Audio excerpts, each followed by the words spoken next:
Now in the same chapter, chapter 30 of 2 Chronicles and verse 18, although most of the many people who came from Ephraim, Manasseh, Issachar and Zebulun had not purified themselves, yet they ate the Passover, contrary to what was written. But Hezekiah prayed for them, saying, "May the Lord, who is good, pardon everyone who sets his heart on seeking God. The Lord, the God of his fathers, even if he is not clean according to the rules of the sanctuary." And the Lord heard Hezekiah and healed the people. Verse 21, the Israelites who were present in Jerusalem celebrated the feast of unleavened bread for 7 days with great rejoicing, while the Levites and priests sang to the Lord every day, accompanied by the Lord's instruments of praise. Under Hezekiah there was a singing revival. The Welsh revival was known as a singing revival. God had put a new song in people's hearts, and it kept breaking out wherever they were. We need revival as the people of God. We need to be revived for different reasons. We need revival because we live in a day of double standards. There's God's standard, which is perfect. I am the Lord, I change not, the same yesterday, today, and forever. And there's my standard, which is different. Double standards. Revival is necessary to restrain the righteous anger of God. In the Psalms it says God is angry with the wicked every day. Revival restrains the righteous anger of God. You see this in Psalm 85, verse 4 to 7. Psalm 85 and verse 4. Restore us again, O God our Saviour, and put away your displeasure towards us. Will you be angry with us forever? Will you prolong your anger through all generations? Will you not revive us again, that your people may rejoice in you?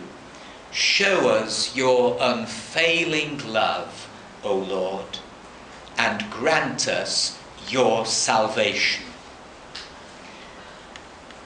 In Peter's second letter, and he writes it in a day of double standards, a day when their eyes were full of adultery, they never stopped sinning, they were experts in greed, slaves of depravity, for a man is a slave to whatever has mastered him.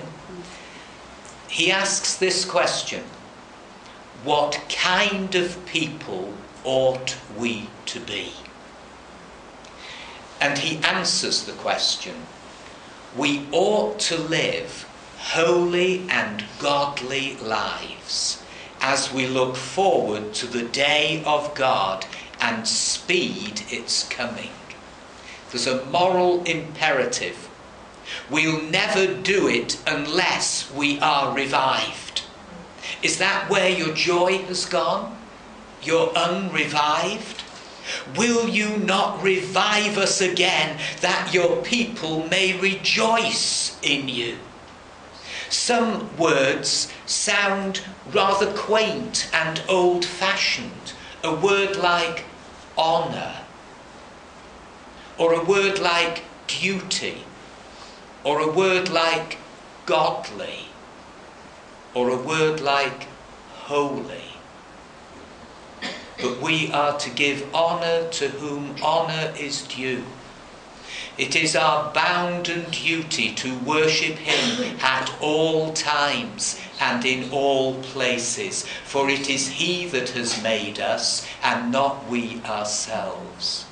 We are called to live godly lives.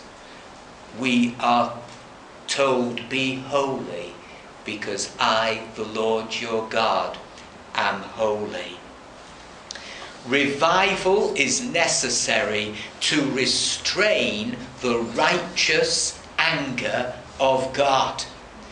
Habakkuk chapter 3 in the authorized version says this: O Lord, revive thy work in the midst of years. In the midst of years make known. In wrath remember mercy. If God did not spare the angels when they sinned, but sent them to Tartarus, putting them in chains of darkness to be held in judgment, held for judgment, if God did not spare the ancient world when he brought the flood on its ungodly people, if God condemned the cities of Sodom and Gomorrah by burning them to ashes and made them an example of what is going to happen to the ungodly, then what makes us think that he's no longer bothered about sin in our day, just because we have learned to live with it and to tolerate every kind of wickedness? But God has not compromised and will not. He loves righteousness and hates iniquity. We live in a day of double standards. God's standards are not dumbed down in glory at all. His standard is the same, highly exalted, the worthy one. Revival is necessary not only to restrain the righteous anger of God, but to restore the conscious awareness of God amongst his people. When God rends the heavens and comes down in a heaven-sent revival, then everyone gets the message. There is a God. I didn't think there was. But he's doing things in the world. It's happening now. And God becomes, in a time of revival, all in all to his people.